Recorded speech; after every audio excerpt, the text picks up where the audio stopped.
Hey guys, what's good? Welcome back to JDB Selects. Sorry, I took the week off last week, but we are back and I guess potentially better than ever. If you are new here, please consider subscribing to the channel, leave a like on the video, join our free Discord. We hit some massive bets over the weekend. Consider supporting the channel by joining our Patreon, and then just, get involved in the tipping comp, leave a comment on the video, all that good stuff. We really do appreciate it. But before we get stuck into my tips and predictions for round 17, let's, as always, look back at last week. So last week we only tipped 2 out of 5 games. I did think the Dolphins were potentially or arguably the better side against the Storm to kick off round 16. The Warriors, well, geez, we won't even go there. And the Raiders, similar story, absolutely outclassed and out-enthused by the Tigers to wrap us up. So a disappointing round yet again. Seems to be a common theme this season, especially during the bye rounds. Now, if you don't know by now, we are running a subscribers tipping comp. All the details to join are in the video description. And big shout out to Manawatu Turbo, who is now back atop the ladder after 16 rounds with a 2-tip margin over Cornish Hua, Brighton, the real enigma, all hot on his heels. Congrats to you, Manawatu Turbo. Good luck to everyone in the tipping comp for their tips this week. And let's just get stuck into my personal tips and predictions for round 17. Alright, starting first on Friday night, we have the 6th placed Canterbury Bankstown Bulldogs taking on the 3rd placed Cronulla Sharks at Accor Stadium. Alright, starting first with the Dogs, they couldn't quite hold off the Roosters or the rain, going down at Industry Group Stadium 26 points to 8.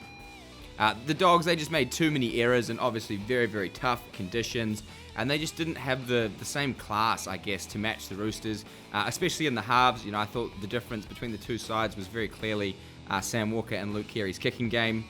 To be fair, though, there were some exceptional performances from the Dogs, the likes of Jacob Carraz, who is just an absolute weapon on his day, and Skelton too, very, very good in his first grade game of the season.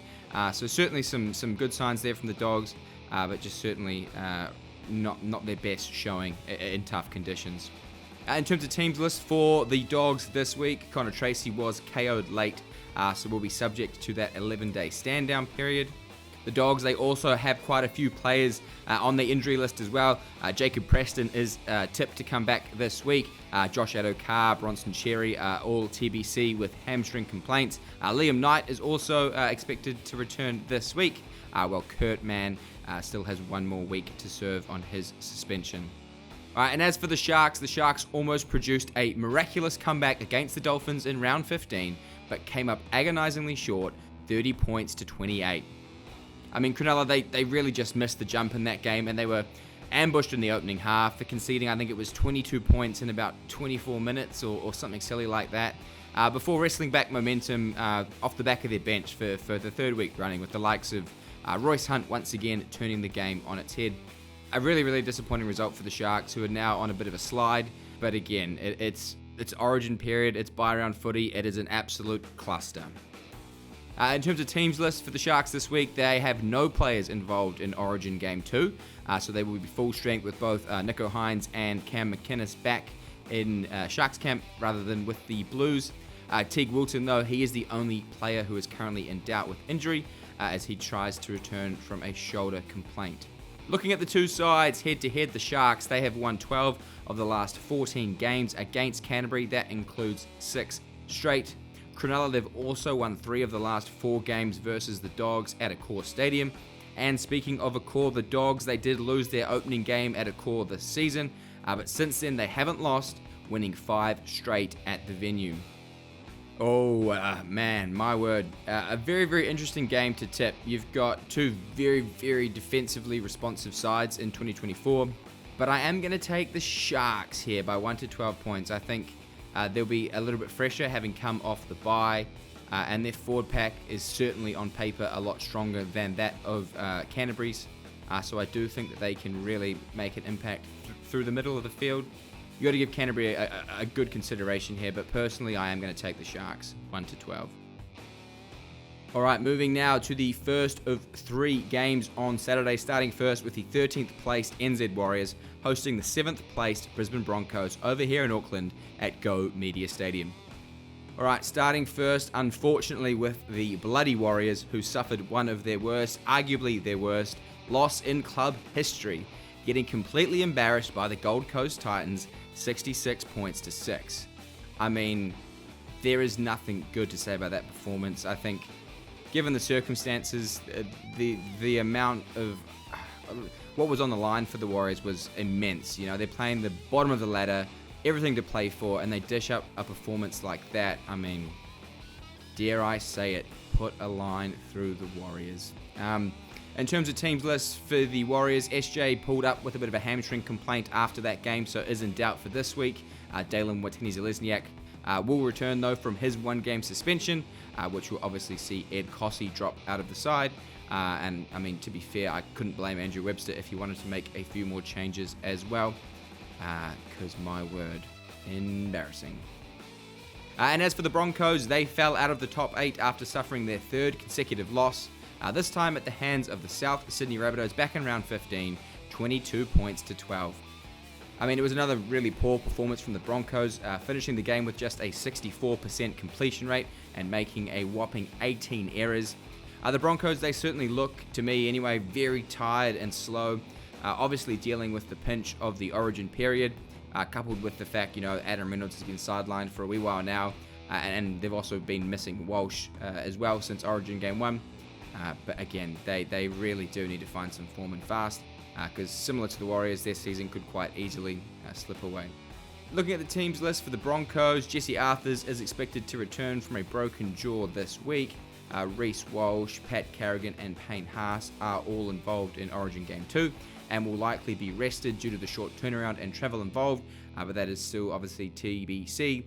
Jordan Ricky, though, he has been suspended until round 19. Alright, looking at the two sides head-to-head, this is the first time they've met since their prelim final at Suncorp last year. The Warriors, though, they have won 6 of the last 9 games at Mount Smart. The Broncos, though, they have won 3 of the last 4 meetings overall. The live odds, thanks to our friends at Spinbet, currently have the Warriors as outsiders at $2.25, with the Broncos coming back at $1.71. The points line, though, is obviously very tight at 2.5 points. Man, I really don't know about this game. You've got two sides clearly out of form that must show something this week. I'm going to just let my bias take the wheel and back the Warriors at home 1-12. They have won 6 of the last 9 games, but that's probably the desperate Warriors fan in me. So feel free to not follow that tip, and I'll probably suggest you don't follow it. Alright, moving now to the second game on Saturday night. We have the 12th placed Newcastle Knights now hosting the last placed Parramatta Eels at McDonald Jones Stadium. Alright, starting first with the Knights. They did have the bye last week, but the week prior fought hard against the Panthers, but came up short, 26 points to 18. Newcastle really struggled to contain Penrith around the ruck in that first half. They found themselves down by 14 at the break, despite playing much better than the scoreline really suggests. The Knights, they were much improved in that second half. That was led by Bradman Best and Dylan Lucas, who really did manage to turn momentum, but unfortunately for the Knights, it was quickly snubbed out.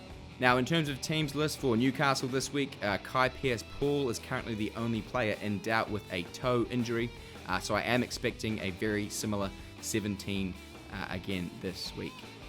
And as for the Eels, they also had the bye last week, but their struggles continued in round 15, losing to the Sydney Roosters 28 points to 18.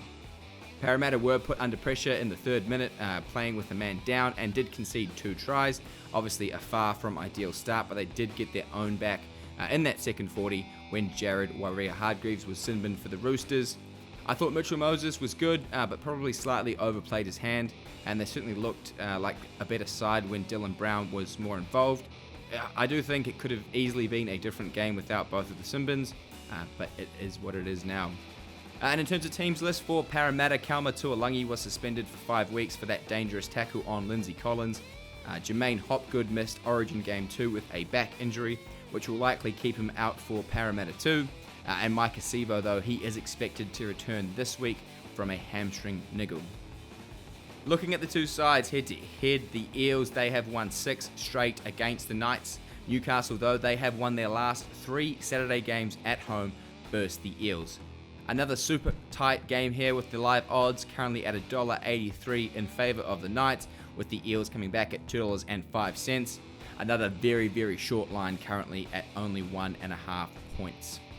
Oh man, I have flipped and flopped on this game all day, but I'm going to take the Eels 1-12. I think they, on paper, have far more strike than the Knights, who are still missing their big player in Ponga. But to their credit, they have performed probably above where many people thought they would during that time. But I really don't think Parramatta deserve to be the last place team this year. And if Moses has a big game on Wednesday for Origin 1, I do think he brings that form back to Parramatta, and they can go on a wee bit of a run to keep them away from the spoon. So I'm going to take the Eels here, 1-12. Moving now to the final game on Saturday, we have the first placed Melbourne Storm taking on the 10th placed Canberra Raiders at Amy Park. Alright, starting first with Melbourne, they retained their spot atop the competition ladder, beating the Dolphins in an absolute cracker, 30 points to 24.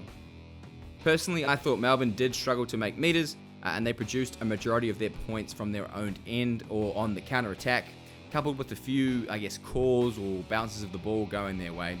Jerome Hughes, though, obviously had a hand in almost everything good for the Storm, and Will Warbrick was also the other standout for Melbourne, and looked really, really good in his return from injury. In terms of teams list for Melbourne this week, Remus Smith is probably the only change I'm expecting. He is due back from concussion, so I imagine it'd be a relatively unchanged Storm outfit. And as for the Raiders, they were ambushed and completely mauled by the West Tigers, 48 points to 24. The Raiders, they just simply lacked the same amount of energy as the Tigers. Rapana and a few others, were really far from their best and made, too many errors at key times that just put themselves under too much pressure. Pretty concerning performance, if you ask me. I mean, attitude-wise, they didn't turn up. Just like the Warriors, just awful, really. There's no other way to describe it. So they've got some soul searching to do, and I have no doubt Sticky would have given them the biggest rev up they've probably had in a long time. After last week's game, so I'm expecting a response from the Raiders this week. Alright, looking at the two sides head-to-head, rather surprisingly, the Raiders, they've won 5 of their last 6 games at Amy Park. Canberra, though, they have only won 2 of the last 3 meetings between the two clubs. The live odds currently have the Storm at $1.22 favourites, with the Raiders bouncing back at $4.50. And the line, in my opinion, is ridiculously overflated there at 14.5 points. I think, not financial advice obviously, but I'll be jumping on the Raiders plus 14.5 every day of the week. Which leads me to my tip, and that is going to be the Storm, just by 1-12, though I do think Ricky will really get the Raiders fired up for this game, given their last 2 performances. But Melbourne are just that side. I've tipped against them all season, mainly because I hate the guts, but Melbourne should get it done at home, but I do expect the Raiders to give them a good nudge. Alright, moving now to the first of 3 games on Sunday, starting first with the 9th placed St. George Illawarra Dragons, taking on the 5th placed Dolphins at Netstrata Jubilee Stadium. Alright, starting first with the Saints, they enjoyed the bye last week, but the week prior were completely outplayed by a 13-man Sea Eagles side in round 15, 30 points to 14. Very similar to a lot of, games last week, the Saints, they just lacked the desire to win, if that makes sense. Like, you look at it statistically and watching it live, they were right in that game for a long period of time. It just got to a point where Manly decided that they wanted to win more, and that's what they did. There's plenty of things to like about the Dragons this year. I know that might sound silly after a loss, but they are certainly a much improved side under Shane Flanagan. And I have no doubt, given the poor result going into the bye, that they'll come out fit and firing for this clash this weekend. Alright, and as for the Dolphins, they were engaged in a tit-for-tat battle with the Storm, coming up short in the dying stages, 30 points to 24. I mean, statistically, as I touched on before, I think the Dolphins were the better side.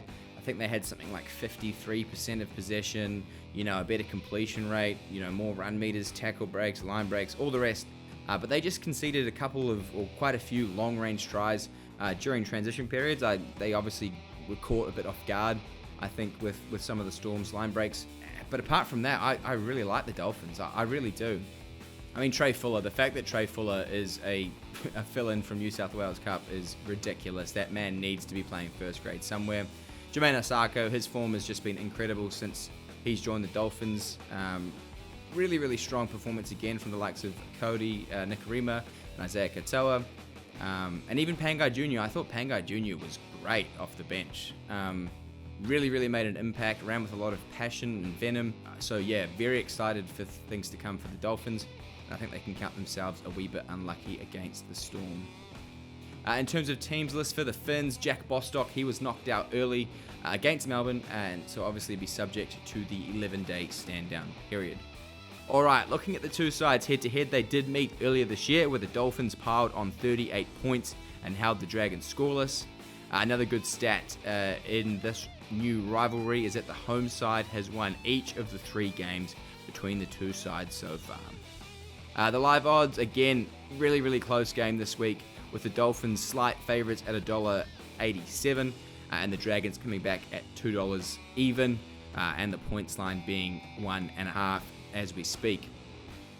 Ooh, this is another tough game as the odds suggest. I think the Dragons will be really, really up for this contest given their poor performance against Manly and obviously being refreshed from the bye. The Dolphins, though, they've looked good this season, so you've got to back the Finns here, in my opinion. So that's the tip. I'm taking the Dolphins 1-12. Hamaso coming back in will obviously be a big boost, and I think the Dolphins can get it done on the road and break that trend. So for me, we're going Finns 1-12. All right, moving now to the second of the 3 games on Sunday this week. We have the second place Penrith Panthers hosting the 8th placed North Queensland Cowboys at Bluebet Stadium. Alright, starting first with the Panthers. They managed to hold off a very, very game Newcastle Knights outfit back in round 15, 26 points to 18. I thought the Panthers were near perfect in that first half. Jerome Luai playing halfback has been an absolute revelation, and it really, really, I guess, puts the Tigers in good stead going forward, given his performances for the Panthers since Nathan has been sidelined. They did obviously switch off in that second period, but to their credit, the Panthers, they don't beat themselves, right? They completed at 92%. They dominated all the stats. And really outside of that, 6 to 10 minute period where the Knights had a little bit of momentum go their way, it really was all the Panthers. Another, just clinical performance from the 3-time defending premiers. All right, in terms of the teams list for Penrith this week, they obviously have quite a few players involved in Origin, so we'll have to wait and see whether they back up or how they pull up after Game 2 on Wednesday. Jack Cole, Mitch Kenny and Jesse McLean are all under injury clouds, and Nathan Cleary is now eyeing a return in around 2 more weeks, so keep an eye out for his return in the not too distant future. Alright, and as for the Cowboys, they produced a must-win performance against the Raiders back in round 15, 34 points to 16. Man, the Cowboys were dominant in that game as well. They flew out to a 22-0 lead at half-time, and although the Raiders had a bit of a late resurgence, much like they did against the Tigers, it was all she wrote. It's such a Cowboys performance though, right? Like, they have looked awful for weeks, and then they come out and pull off an amazing performance. As was Ruben Cotter, who has been arguably their most consistent player alongside Tom Dearden. Even Jason Taumalola has found a really good bit of form in recent months. They just need to be able to string performances together for more than a week or 2 at a time, because again, on paper, they have such an exciting, talented roster, but for whatever reason, they've just been unable to get it together for sustained periods of time this season. Alright, and in terms of teams list for the Cowboys this week, as I just touched on, they will have quite a few players involved in Origin this week, so whether or not they back up is still to be seen. But in terms of normal injuries, Jordan McLean is expected back from a calf injury this week. Simi Valame has an ankle injury that'll keep him sidelined until around round 18. Alright, looking at the two sides head-to-head, the Panthers, they have won 6 of the last 8 meetings against the Cowboys, and the Cowboys, they haven't won at Bluebet Stadium since 2016. The live odds currently have the Panthers at $1.31 favourites, with the Cowboys coming back at $3.75. The points line is 11.5 points. Fairly straightforward one for me, although in saying that, it does depend on who backs up from Origin for both teams. But at this stage, given the form and you go in Penrith 1-12. All right, and the final game of round 17 has the 4th placed Sydney Roosters taking on the 16th placed West Tigers at Allianz Stadium. All right, starting first with the Roosters, they handled the wet conditions a lot better than the Bulldogs, recording a comfortable 26 to 8-point win. And the difference for me was definitely Sam Walker and Luke Keary, who were both unreal and played to the conditions perfectly, with their kicking game ultimately being the difference. It really does go to show you that the Roosters have such a classy lineup. When you consider some of the caliber of players they have out during the Origin period, that they can still turn up and perform to that level. Brandon Smith, I thought, was also really, really good in that game after being stood down for ill discipline, clearly with a bit of a point to prove. So again, a great performance from the Roosters in some really, really trying conditions. All right, and as for the Tigers, they managed to pull a massive upset and ambush on Sunday night, taking down the Raiders 48 points to 24. I mean, what a performance from the Tigers. They obviously took a lot of confidence out of that win against the Titans the week prior and just brought that and so much more to Campbelltown on Sunday. I thought Aiden Caesar has been great since his return. Really brought a lot of experience to such a young side. And I think it's the combination of youth and experience that has gotten them these wins in the last few weeks. You look at some of those young guns who, I think there was, 4 or 5 people who scored tries on debut, which sort of speaks to the inexperience within that side. But then you couple it with the likes of Epi Coruscant, Aiden Caesar, and that's what you get, right? They bring that energy, and the old heads know how to harness it. I mean, a great performance, so many standouts. Adam Dewey was great, in his return as well. There's not much else I can say apart from go the Tigers, good on you. I think everyone was fairly happy with that result on Sunday, apart from Raiders fans. All right, looking at the two sides head-to-head, it's no surprise that the Roosters have a very, very strong record against the Tigers. They've won an astounding 21 of the last 23 games against the Tigers, which is absolutely ludicrous. The Tigers are also yet to record a win at both the old or new Allianz Stadium, and that's obviously dating all the way back into 2012. The live odds currently have the Roosters at the shortest price of the week at $1.23, with the Tigers coming back at $4.25, with the points line obviously being the largest at 15.5. Fairly straightforward one for me, probably the only straightforward one of the week. As much as I do love to see the Tigers win, I do think the Roosters will be far too strong at home. So I'm going to take the Roosters, but I am just going to do 1-12. I think the Tigers will bring a lot of that energy, passion, confidence that they've gained over the last 2 weeks, and probably give the Roosters a run early, but ultimately the Chooks should be far too strong. Bang, just like that, we're done for another week. Apologies again for missing last week. I need to do better, but appreciate you tuning in. Let me know who you're tipping in the comments below. Leave a like on the video. Hit subscribe if you haven't already. Join our Discord. Support us on Patreon. Yada, yada, yada. And I'll see you in the next one.